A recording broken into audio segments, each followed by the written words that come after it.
they are under tremendous pressure. Homelessness has become a very present issue, and that is because we do not have adequate policies in place to ensure that individuals and families avoid living on the streets.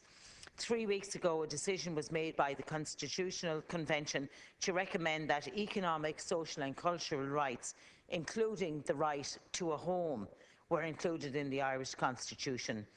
Because of this government, we now have an economy on the cusp of recovery. Unfortunately, it has even greater demand on the system that was witnessed in previous years. The assessment of social housing need in 2014 revealed that there were 89,000 people in need of housing. This is further amplified by the current cap on the rent allowance and high rental rates, which has resulted in a substantial reduction in the availability of private rented accommodation. In Kilkenny alone, we have rental rates that have now reached, I think, a staggering figure of €850 per month. And also, when you look up the sites, it says no rental accommodation need apply. The rental accommodation scheme has played a pivotal role in recent years in delivering units within the private rented sector to those most in need of housing. In my view, focus needs to be placed on the private rented sector in the short term to alleviate the pressures on our local authorities and on our housing organisations. And I believe that introducing a form of rent moderation or rent control in the private sector could be a viable option. Most individuals and families are unable to access affordable private rented accommodation because of the lack of availability, or indeed because rental rates now exceed the cap. This would merely be a form of crisis management and is not intended to be a long-term solution. If we are to address the issue of rental rates in the short term, I would suggest that an interdepartmental approach be taken between the Department of Environment, Social Protection and the Department of Expenditure and Reform. In the long term, we as a government need to prioritise the area of direct provision and Part 5. The government and our local authorities need to play a direct role in the rollout of social housing into the future. This has always been Labour Party policy. I too want to congratulate Minister Jan O'Sullivan. She has taken heed of our concerns being raised and the local authorities concerned, and earlier this week was allocated for the direct provision of housing units in Carlow, Kilkenny. Carlow County Council being allocated 1.5 million and Kilkenny being allocated Carlow 1.8, Kilkenny 1.5. In focusing on direct provision, perhaps the government should investigate the option of the state offering subsidies or tax incentives through the provision of low-cost loans instead of tax reliefs. This could work at both increasing the availability of properties but also in ensuring repayment of loans, and provide an option for private landlords to renovate their properties and bring them up to standards. In doing so, they would have to sign their property into the RAW scheme for an explicit amount of time and offset the repayment of the loan against the RAW scheme. Thank you, Ceann Comhairle, for allowing me to raise these issues. I know it is a positive note that we stand here today, and I do believe that this is not a back-slapping exercise. I think it's very important to point out that a great deal of good work has been done over the last 3 years by this government. Thank you, Ceann Comhairle. Okay. Thank you, Deputy. The next speaker is Deputy Corcoran Kennedy. Thank you very much, Ceann Comhairle, and I welcome the opportunity to speak here this afternoon. And like previous speakers, I was very happy to hear that the government were making time for statements on government priorities for the year. I think it is an opportunity to reflect on what we have achieved, but it is also an opportunity to look forward to what we want to continue to do. And it is an opportunity for me as a backbencher who doesn't get very much time to speak in this chamber. I look with envy at the amount of speaking time that people on the opposition benches receive. And so I welcome the opportunity to have my voice heard here this afternoon. And I suppose in relation to my own area, while acknowledge the amount of work that the government has done in focusing on jobs and on the economy, which of course had to be the priority, and putting the country on a firm financial footing again, there are other aspects of society and other impacts of world events, I suppose, and weather events that we need to consider. And the first, I suppose, I'd like to consider is the amount of flooding that we had this year. Last year, the Joint Oireachtas Committee produced a report on flooding subsequent to a huge summer flooding event down on the Shannon. And I would very much like to see that report being debated here on the floor of the Oireachtas this year at some point. I realise that there are very pressing matters that we must discuss, but I think it would be very important that we discuss it here, because while flooding events hit the headlines and the news reports in urban areas, there are other areas of the country that regularly are flooded, impacting on homeowners, landowners and indeed businesses on a regular basis. And while the flood has subsided in some urban areas, it still has not in other rural areas. So I would urge that this report, which a lot of work went into from the Joint Oireachtas Committee on the Environment last year, that we would debate and discuss that, and the 8 recommendations that we felt would urgently tackle flooding on the River Shannon, and so that's the first thing that I would like to see tackled. The second thing I wanted to raise is in relation to a rural enterprise and a regional enterprise strategy. I very much welcome all the efforts that have been made by the government and the various agencies to ensure that we would have job creation in our urban areas, and that's very clear when you hear the job announcements from foreign direct investment and indeed for indigenous industry and business that are creating jobs in urban areas, and I very, very much welcome that. But I would also, being somebody from a rural constituency, an Offaly woman, like to see much more effort made now to try and rise the boats down in the Midlands, because I believe that while we won't get huge announcements, we do have a story to tell in the Midlands. We have very skilled people, we have very good infrastructure, and I would like a focus on that. I mean, we could look at, for example, our tourism strategy. I'd love to see a more coherent tourism strategy. We have an awful lot to offer. Yet we have many agencies looking after tourism, and that's just one thing. I would like to see broadband finally dealt with, because there are people who are small and medium enterprises who are struggling through the lack of regular, constant access to broadband, which they require. I also concerned around the fact that there are so few visits by IDA in terms of the tours that they arrange for potential investors in this country. In our bigger towns in the Midlands, and particularly in Tullamore and Edenderry, we have excellent infrastructure there, excellent units, and that would be very, very possible to be used by some of those businesses, and indeed in South Offaly also. In terms of the Dáil reform, I very much welcome the efforts that we have made to date, and I particularly welcome the introduction of quotas to encourage female representation in this chamber and indeed in the Shannon, hopefully. I think it's going to be a challenge for the parties, but I think it will be better for society as a whole if we increase female representation here. In terms of other reforms, I'm concerned that the committee work, the scheduling of committee work and Dáil schedules here are conflicting a bit, and I would really love some further work on that. And finally, in terms of our prostitution legislation, I would like to see action as soon as possible on the report of the Justice Committee, which is to reform our prostitution laws in terms of prosecuting the user. I know that the AG and the Department of Health have been asked for their opinion on it, and I would urge that this be tackled as soon as possible, because we do have a significant problem in this country with trafficking, with prostitution, with domestic sexual and gender-based violence, and it's a very broad issue, but it's something we need to focus on. Thank you. Okay, thanks, Deputy. The next speaker that is here is Deputy, Simon Harris. Or, actually, yeah, Simon Harris, yeah. Thank you very much, Cahir.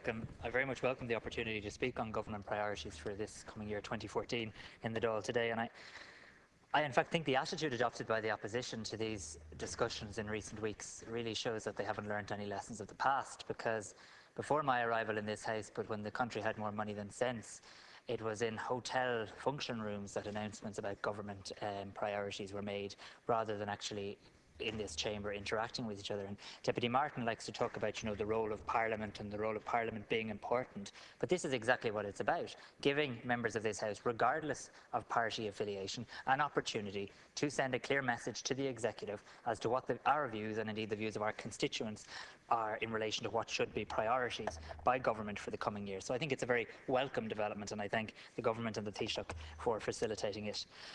We've come an awful long way in 3 years, and today's bond yield sale of 10-year bonds clearly shows that. We've now reached a record low. Never before have we sold a 10-year bond at below 3%. And I think that in itself is a reflection on the work that the government has done in restoring international credibility and economic credibility to this state. However, I think now, for the second half of this government, the job of work has to be on how do we take that recovery, how do we take that new stability from a macro level and bring it to every community in this country, to every family, to every home. And I think that really is where the body of work remains to be done. And I want to just briefly focus on 5 areas that I'd like to see government prioritise and work on in the coming year.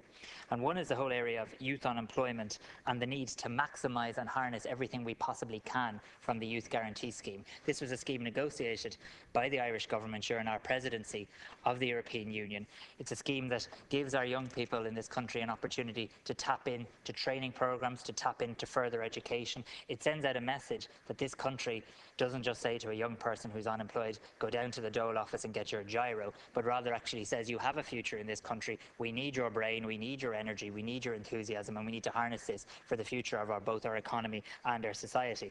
And I think the plan that has been submitted by government to the European Commission for approval in relation to how we want to implement the youth guarantee in this country is a welcome step. But we constantly need to do more, and we constantly need to look at what programs have we already got in place in terms of entrepreneurship and other areas that we can tailor to encourage our young people to get involved in entrepreneurship. Our statistics in this country about the number of young people who set up their own business is significantly behind the European average, and I hope that's something we can try and rectify. I think we also need to look at how we fund many of our services, and one crucial example of this is the whole area of the disability sector. And we've seen this at the Public Accounts Committee, and many people have read it in their newspapers over the last number of weeks and months, where this state thought its only responsibility to people with disabilities was again to write a cheque and say, off you go, service provider, you provide the services. That clearly isn't good enough, and we've seen the problem that can happen when there isn't proper oversight. There's a commitment in the programme for government for the introduction of individualised funding or personalised budgets for people with disabilities. If we had that model of funding, which we promised during the election, which we campaigned on, and which both parties put in to the programme for government, it would not be possible to see issues like the CRC or indeed the rehabs of this world if we actually had a situation where the client was empowered. There is no way that any other citizen in this country would be treated the way people with disabilities are treated in relation to that funding model. I think we need to continue to prioritise and work on the area of mortgage arrears. I know the banks are due back in before the Finance Committee, I think in April. There is progress being made in that regard, but we need to constantly continue to work on that and get the message out to banks that just telling people that a voluntary sale is the only option isn't a long-term sustainable mortgage solution.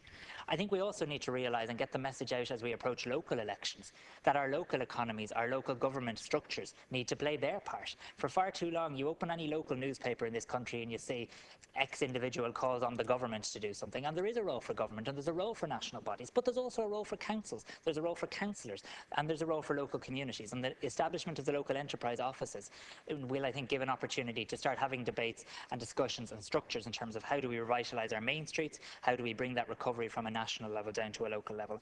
And the final point I would make is we need to look at our education system. We need to look at how we ensure that continues to be relevant to our economy and indeed to our society. And I think one area that we need to look at is the whole area of how we teach IT and computing in schools. People used to say, what is the business language in the world? And someone would say French, then they'd say Chinese. A language of business in this world is now coding.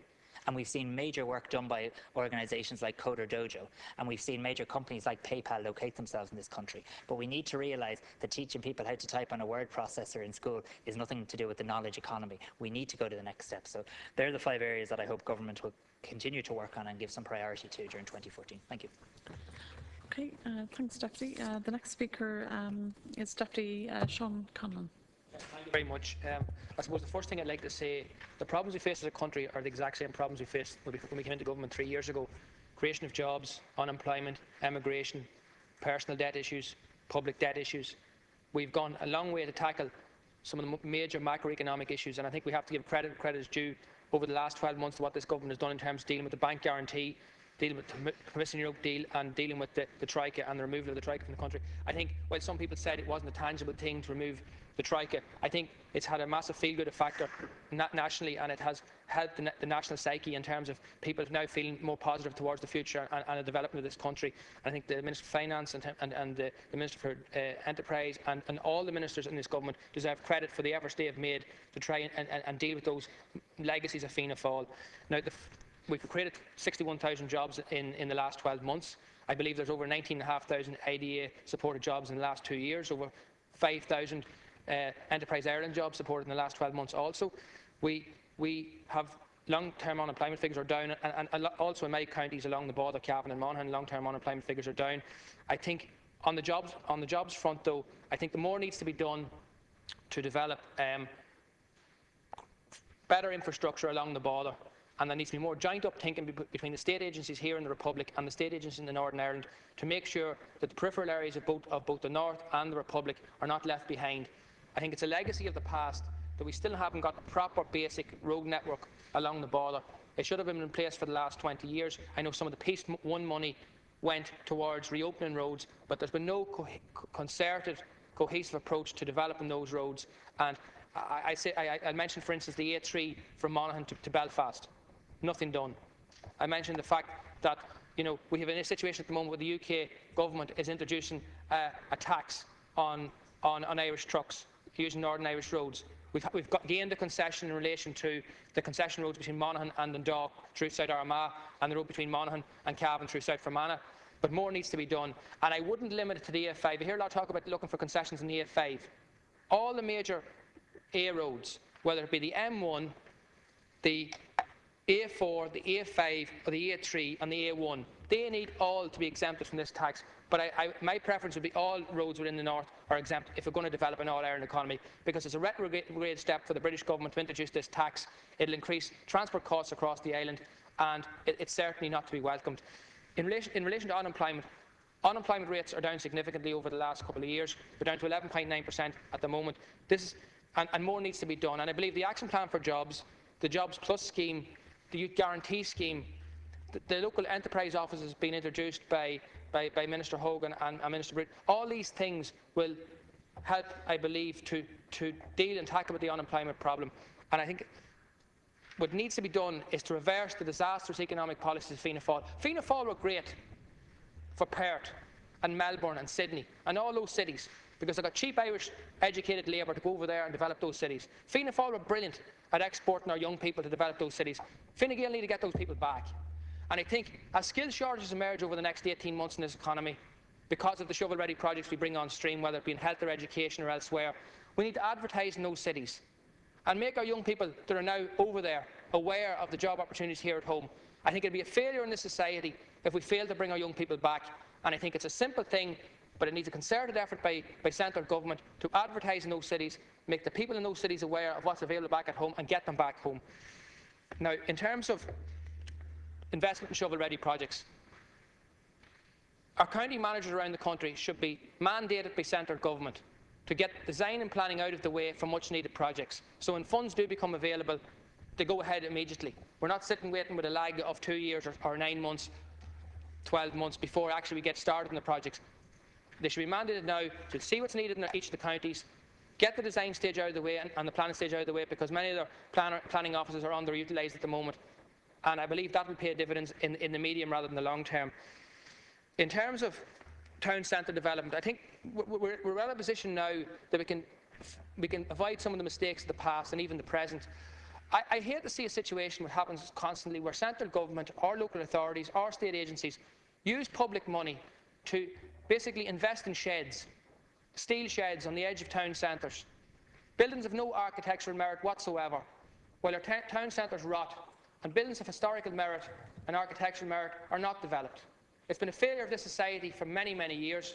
I think it should be addressed. I think it can be addressed, but it needs a bit of coordinated thinking with the various departments.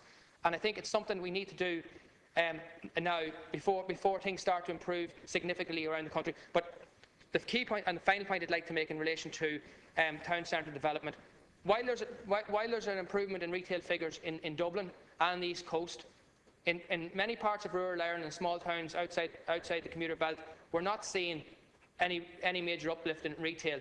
We need to develop a cohesive planning strategy to make sure the communities across the country have proper services in place and some supports are put in place by the state. That's what happens in other economies, other countries. They look at areas of their counties or their country where there are no pharmacies, say, or there are no GPs, or there are no basic services, and they ensure that some state supports are put in place to help make sure that communities have those services. Some people might say that that's a support for retail and manufacturing. We don't want to go down that road. But I think if you want to have a coordinated response to maybe areas where they feel deprived, or maybe have diminished services because of emigration over the years, that needs to be done from a centre level.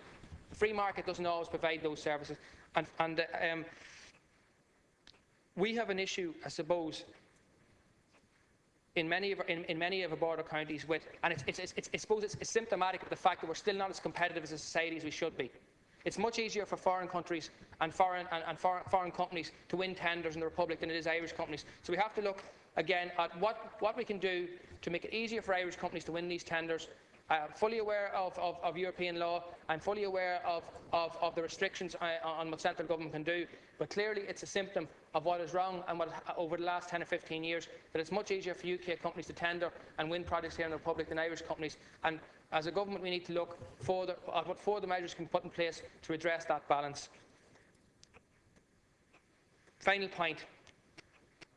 If we can do this over the next 12 or 18 months, and get our unemployment rates down over the next 4 or 5 years to 4, 5, 6%, we have full employment, I think this government will have done this country some service. If we want to develop a mature democracy in this society, we have to get rid of the populist politics of the past, get rid of the stick and plaster politics of Fianna Fáil, and ensure never again do we have the high level of emigration that we've had over the last 10 years.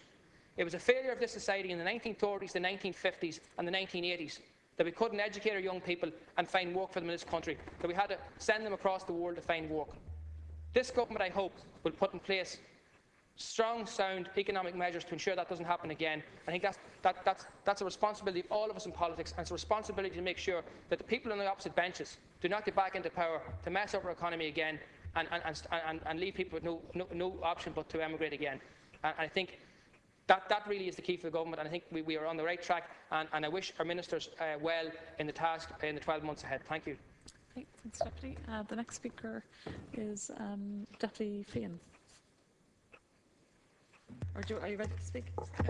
Thank you, Laskin Corla. Well, I take great pleasure in speaking on this issue regarding what exactly this government have done and what they intend to do. When we did exit the bailout last December, you know, this country, which our forefathers or our grandfathers fought for, we set up institutions to state, we defended the institutions to state, and it was harrowing to think that the party who always put their party first in front of the country effectively sold our country down. We lost our economic sovereignty. It is great to see that over 60,000 new jobs were created last year alone, and unemployment now is at its lowest level since 2009. The Irish economy is growing and huge progress has been made, but we certainly need to think that there's been huge difficulties for our societies as well. Most of the business people out there, their businesses have gone. There was hundreds of thousands of people on in unemployment. Most houses had negative equity, and a lot of the young and our brightest emigrated to foreign fields. People said that Ireland would have to default, but we didn't default. We kept to the plan, and I'm delighted now that that plan is working. Just a few issues which, you know, across the way, issues I've had to deal with in my own constituency. You have this issue regarding turf cutting. Our party and our government were left with, once again, a ticking time bomb from the Fianna Fáil administration. In early 2000, when this should have been dealt with, we were told, instead of dealing and getting a deal which the sugar beet industry got, effectively what happened is that this was kick for touch. The Fianna Fáil brought in the great lie, effectively, or I can't use that, untruth, to say that there was a derogation that we would be allowed to cut turf for 10 years. When I went to Brussels after 3 months with a few colleagues and with Conor Skehan from the Peatlands Council to meet Mr Pachacnik, I withdraw that, to meet Mr Pachacnik, effectively we said, look, there's been a derogation for 10 years. We really want another 6 months, because this is a very complex, a very difficult subject, and it's very emotive. To where Mr Pachacnik, the Commissioner, looked at us and he said, derogation? What derogation? There was no such thing as a derogation. Once again, Fianna Fáil put in this, instead of dealing with the situation at the time, they put this in, and effectively we had to deal with it. But I'm absolutely delighted that in the last 3 years, we have delivered to the people who are on SSEs. We've delivered, in my own county or constituency alone, nearly 1,000 families are getting compensation, €1,500 a year for the next 15 years, tax-free and index-linked. If those who didn't want to get compensation were able to avail of free turf, or else they will be relocated to another bog. All this is going on despite Deputy Flanagan saying that nothing has been done. What happened again is that the Fianna Fáil government decided in 2005 that they would allocate the NHAs, which ones would be blocked. And in May 2010, the Fianna Fáil cabinet at the time decided that there would be restrictions on turf cutting from at the end of December 2013. Once again, Minister Deenahan has dealt with this, and the fact is now that we've excluded the most heavily cut sites with dialogue with Brussels, and it's a wide impact on over 80% of active turf cutters. But once again, does anybody listen to that? No, because the press and the media, they want to go for the sensational story, but there's a lot of work being done behind the scenes and on the ground, and I have no doubt that there's vast amounts of people out there, good and decent people out there who have got the compensation, who are being relocated, are glad they'll be able to cut their turf, and I know from talking to these people on the ground that that they are very, very happy. Just another issue, Mr Flanagan said that there would be that nobody had applied for the turf compensation in my own county. I said 600 people have applied. Actually, 800 people have got compensation. Then he said there wouldn't be any money for compensation. The people have got their pay for compensation for the last year, 2 years, and they continue to get that. So Mr Flanagan has got it wrong. So the only person who's done anything for turf cutting in County Roscommon has been Frank Feehan TD, working along with my colleagues and with Minister Jimmy Deenahan, and I'd like to put that on the record. And I know is that the only difference between myself and Deputy Flanagan is that I never stood in a bog, and Deputy Flanagan never stood in a bog, but at least I admit it. Thank you. The next speaker is Deputy Joe Carey. Thanks very much, Chairperson. I welcome this opportunity to contribute to this debate. Substantial progress has been made by this government in a relatively short space of time. And looking back to March 2011, Ireland was in a much different place, a place of political and financial meltdown. Slowly but surely, the Ireland of 2014 is fighting back and moving in the right direction, the direction of recovery. Significant work by this government and the people of Ireland has resulted in we becoming the first country to emerge from a bailout programme, with the Troika having left our shores last December. The promissory note payments are gone, Anglo-Irish Bank is no more, our economy is growing, and we've returned to the international bond markets. The most pressing issue faced by government was and continues to be job creation. And in the limited time available to me today, I wish to speak in relation to jobs. In response to the jobs crisis, the government put in place the Action Plan for Jobs in early 2012. It involves a whole of government approach, every department and all agencies with quarterly targets and responsibilities assigned. The plan was aimed at systematically, brick by brick, building a sustainable economy which could create the numbers of jobs we needed. Our competitiveness has improved steadily since the process was first launched, going from 24th in the IMD ranking in 2011 to 20th in 2012 and 17th in 2013. We are regaining ground we have given up in the past. A competitive economy will stimulate job creation. Using any metrics, the jobs plan is working in the macro sense. However, many people are not feeling it yet, and we still have a long way to go. But it's important to remember we have gone from a situation where we were shedding 1,600 jobs per week to one where we're now adding 1,200 new jobs per week.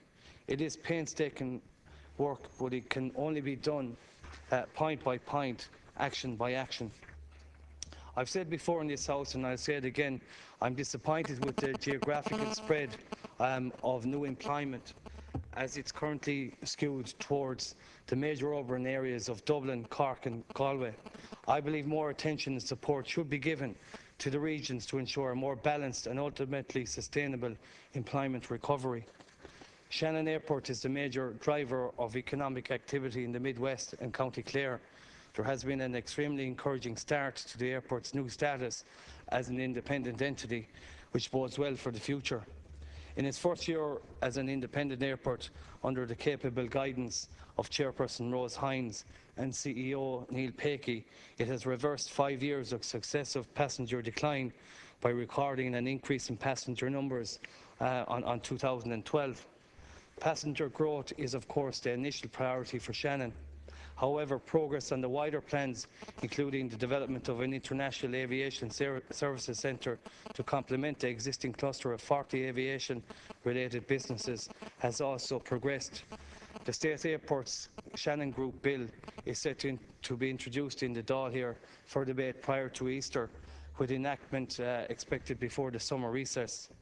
The significant strengthening of destinations and services for passengers at the airport this year is no doubt as a result of the government's decision to radically change the administrative model and create the new independent structure. Ryanair has 8 new destinations this year: Berlin, Faro, Fuerteventura, Krakow, Munich, Nice, Paris, Poitiers and Warsaw. Aer Lingus regionally is almost doubling capacity, including a new Bristol service. Aer Lingus has also just launched its first daily year-round transatlantic flights since 2009 with its Boston service, and will commence the 6-time weekly New York service in March. A new Malaga service in April, and United Airlines will increase its capacity on Chicago by 88% this year. Shannon Airport has stepped up to the mark as a key economic driver for the region. I think it is fair to say the recent high-profile investments, such as Donald Trump's acquisition of the planned, his acquisition of Doonbeg and his planned investment in Doonbeg, would not have happened were it not for Shannon Airport's presence. In that regard, the renewed energy, vibrance and strong momentum at the airport is very welcome. I'm confident that more direct and indirect jobs can now be created in the Midwest region and County Clare as a result. Thanks very much. Margaret, the next speaker is Deputy Buttermore. Margaret, I want to very much welcome this debate today, and I want to just make the point that this isn't a cavalcade of acclamation or of achievement or backslapping by a government. It is about ensuring that in this House, government puts its priorities to the people and to members of the House, and at the same time we acknowledge that government has made tough decisions. And I want to pay tribute, to the Irish people for the role and the assistance they've played in the rescuing and the return to this country's economic sovereignty. And anything that we do in politics must be about people and must be about our people, the men and the women of Ireland who have paid their price and have paid a sacrifice through immigration, through unemployment, to make sure that our country one day again takes its place, as it's doing, in the world premiership of job creation and of how to live a full and potential life. The primary task of this government and of any government must be to create jobs and to get its people back to work. And we must make sure that anything that we do is about job creation and job retention, as opposed to creating a culture of dependency upon the welfare state, whilst at the same time recognising and acknowledging that there are those who are most vulnerable must be looked after. And I think it's very important, Minister, that we continue to look at our own small, medium enterprises and our indigenous industries with a view to getting them back as the powerhouse of driving an economy. Undoubtedly, the scourge of immigration is one we must tackle. And on this eve of St. Patrick's Day and St. Patrick's Week, Lascancurla, it is important that we don't just celebrate the gathering of last year, but that we use this year and next year as a return calling to our immigrants to come back home, where they can become key entrepreneurs and key business people and key movers in our Irish economy. We must renew our civic and our political life, Lascancurla, and we must empower people.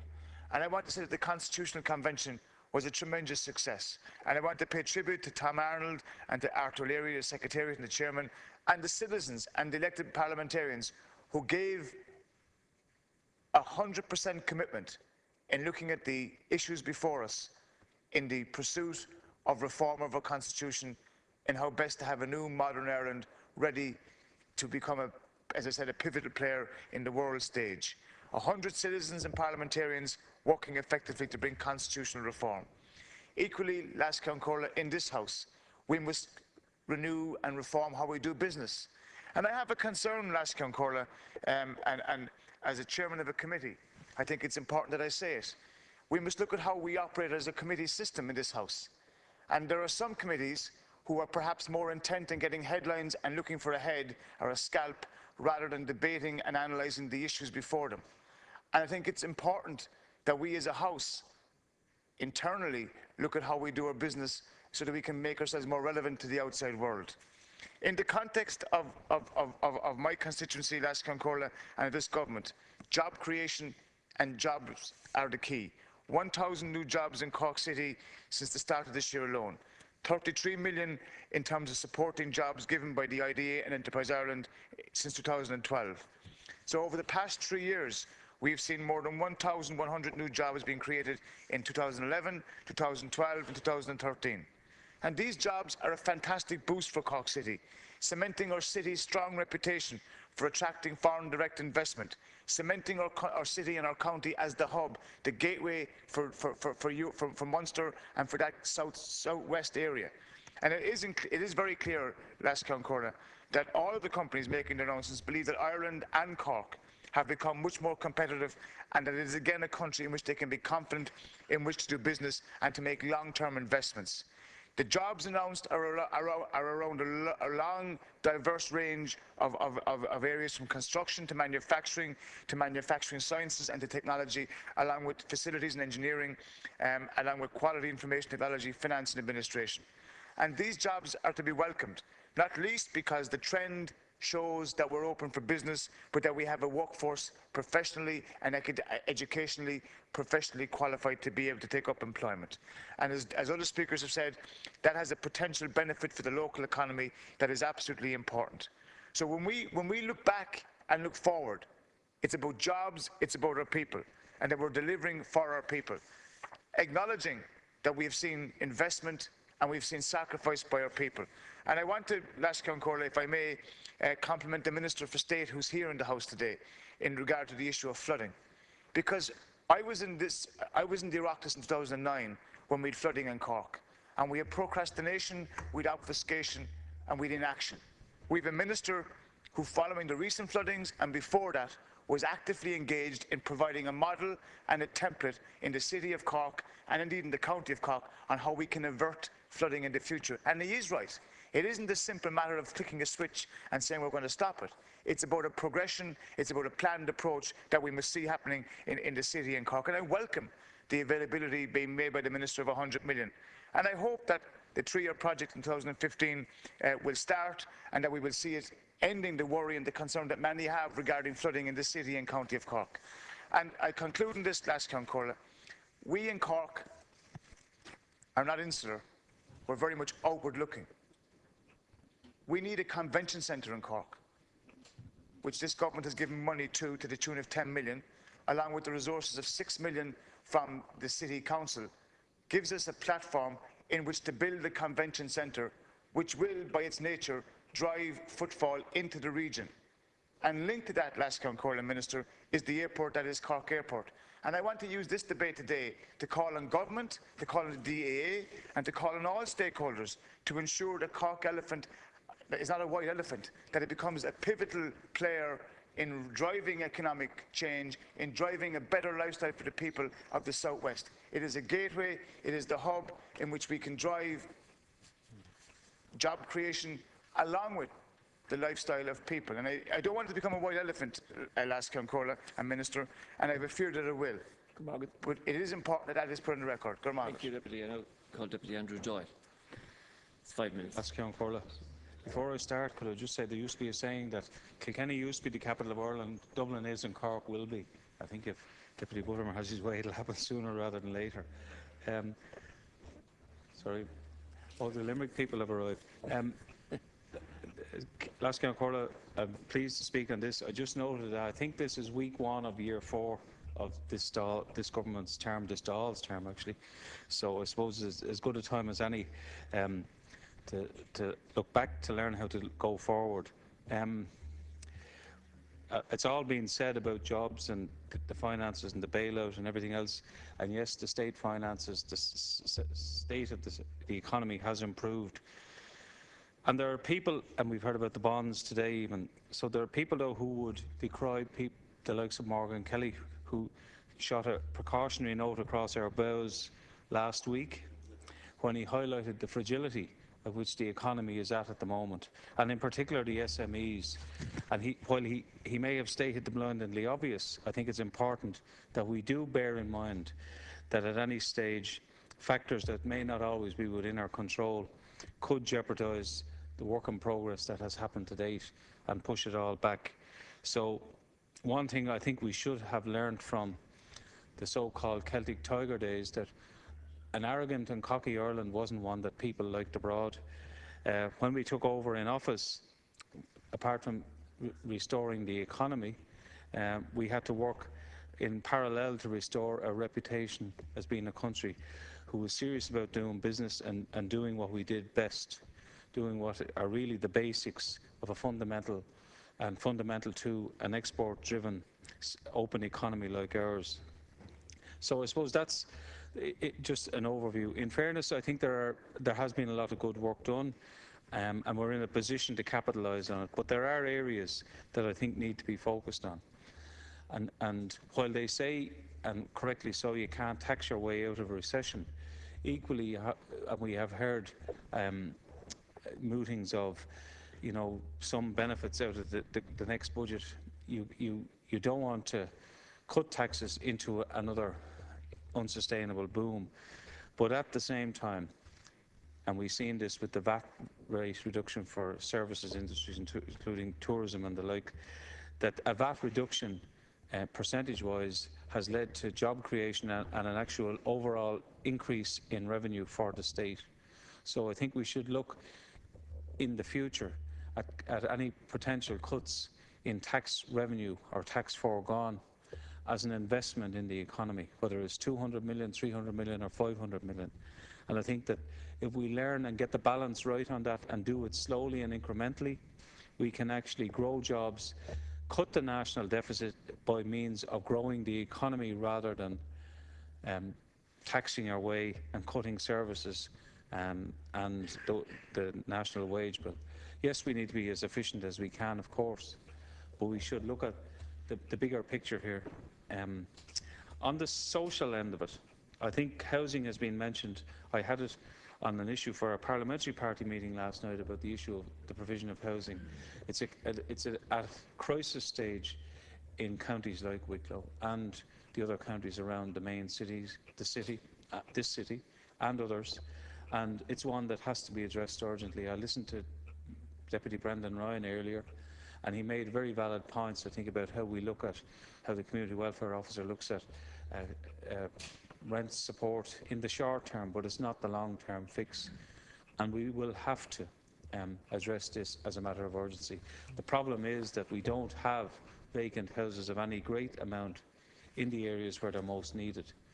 They're around the country, but they are not actually where the people are on the long waiting list. There's 2,500 almost on the county Wicklow waiting list, probably another 2,000 in the town lists of Bray, Wicklow and Arklow. So we have a problem. With regard to other matters, I think rural development leader, the Commission for Economic Development of Rural Areas to develop rural economies is something we need to address in the coming year.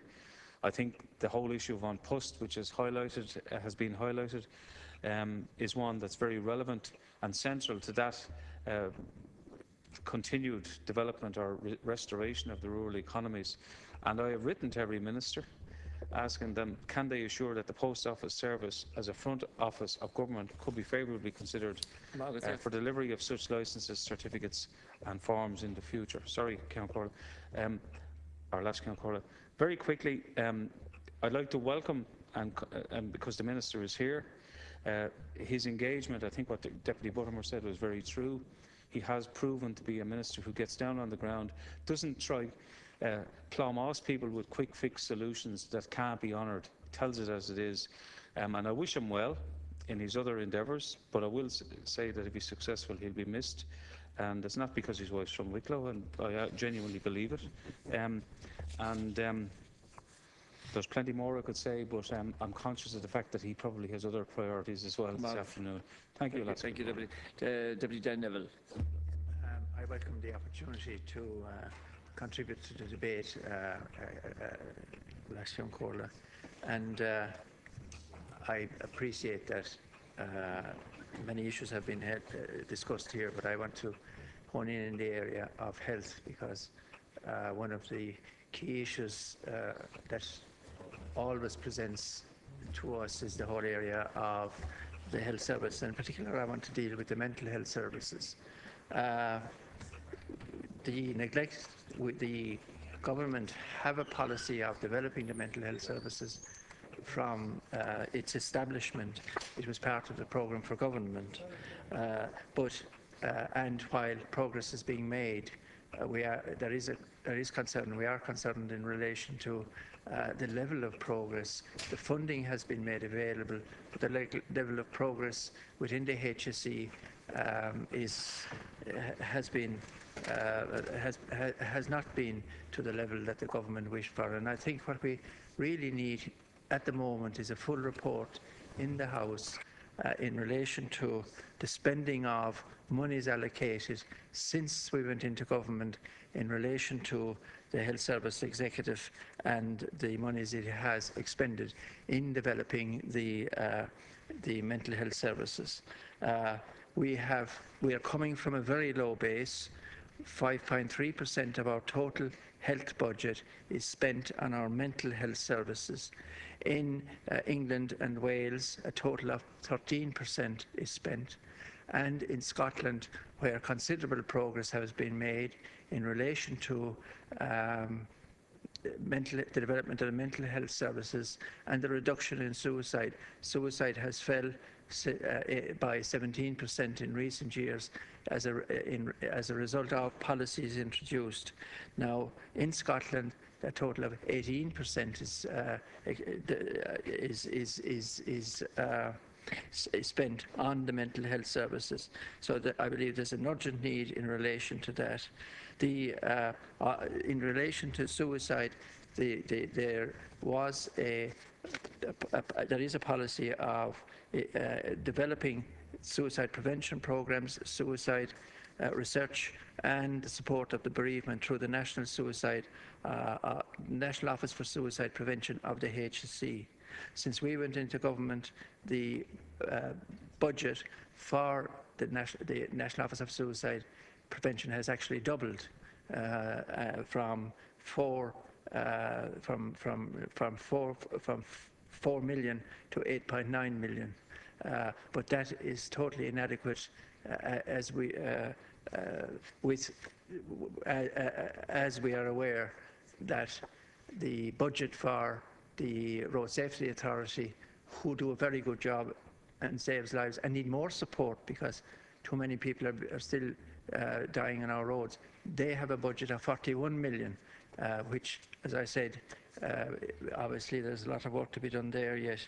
Now, at the end of this year, towards the fall of this year, the programme which was initiated 10 years ago in relation to development of suicide programs, Reach Out, is coming to its finality, and preparations are being made in relation to a follow-up programme, but we are conscious that in the last occasion it took 3 years to develop that programme, which allowed the government for a period of 3 years to say whenever they were requested to respond to the needs around the area that they were waiting for the expert group to report, and the whole thing was stagnant for 3 years while that report was being done. Now, I know that the National Office of Suicide Prevention are conscious of the fact that that took place the last time, and they're also conscious of the fact that the services who want to develop suicide prevention programs are concerned that a situation like that would develop again. In relation to stigma, the state and the HSE have a programme, Sea Change, which was introduced about four years ago in relation to reducing stigma, and I think we would like a report as well on that, because the funding of that is inadequate as well, because one of the key things we must do in relation to reducing or improving our mental health and the service of our mental health and the reduction of suicide is that people access the services at an early stage. One of the key things that's preventing them at the moment is the whole area of stigma and denial around it because of the stigma. So I think these are some objectives that I would like to see being introduced by the government during the programme being discussed at the moment. Thanks, Last Cathaoirleach. First of all, I suppose I want to, with other speakers, I think the progress that has been made to date by government is quite significant. The general indicators in terms of our debt is now very much sustainable. In terms of growth has returned. Unemployment levels are dropping and employment levels are increasing, and low inflation. So generally we're at a reasonable point in time. I suppose what I want to talk about are both, I suppose, the national level challenges ahead and the local levels for me as a TD in Limerick City. I suppose on a national scale, and I want to take up a point specifically in relation to Morgan Kelly's commentary on the SME sector. And generally, I suppose, what is required, and I think the challenges that are faced in this area are, there is a need to ensure that we can decouple property debt from business and working capital debt for SMEs. In many cases during the Celtic Tiger, we'll say sound businesses would have invested in property which could have the impact of, I suppose, very much in the whole area of jobs and putting stress on being able to maintain and create jobs in the SME sector. So I think as a number one, we have to ensure mechanisms are put in place that we can decouple property debt from business debt for businesses. Ironically, it was done for the banks with NAMA, where we took a lot of the development loans that were causing difficulties for their balance sheets into NAMA. We have to look at doing something creative for the SME sector. Secondly, the issue is the issue of, as our economy continues to grow again, and this is all in the perspective in terms of job creation, we have to ensure that the banks can provide adequate capital, particularly in the area of construction, whereby you will have small companies up and down the country looking where building projects are getting underway, looking for what would be termed bridging finance from the banks. We have to ensure that they can get that. So if opportunities are happening in the marketplace, that the banks are able to advance the funding prior to the businesses getting the money in. So typically, where they might build a small estate, that they can fund the building of the estate. Typically where someone has the opportunity that they need to invest in plant and equipment to, in terms of creating products and exporting.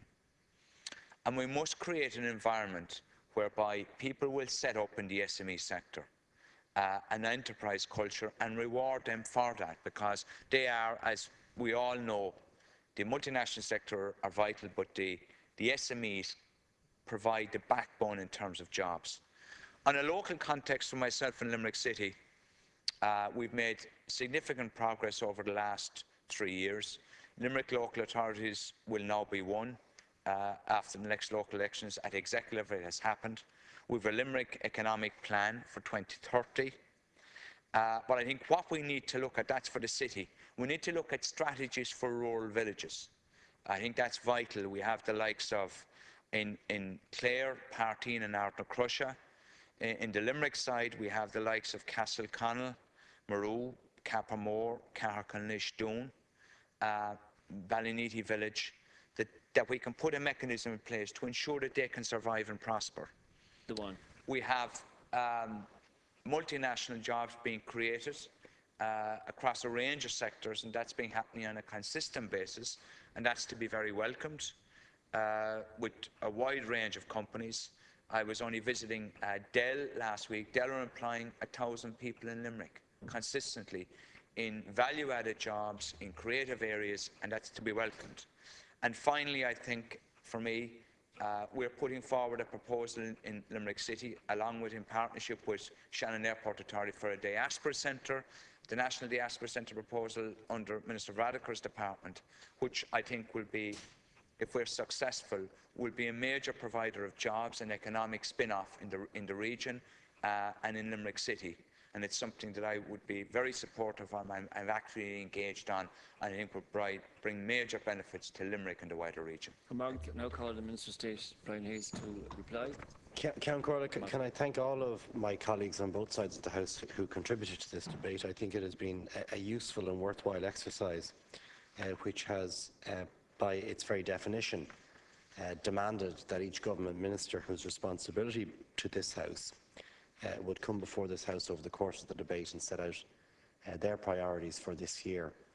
And it is very important that those priorities be set out in plenary session so that the members of this House not only can hear what those priorities are, but can assess what success or otherwise we are having in terms of pursuing our priorities. Secondly, I think it's important to say that the great majority of speakers in this debate were speakers who are neither on the government benches or indeed on the front benches of their respective parties. And I think that's important as well, so that they can hear what the priorities are, but more importantly, they can tease out how those priorities can relate to their own individual constituencies and indeed to their own area of interest of policy.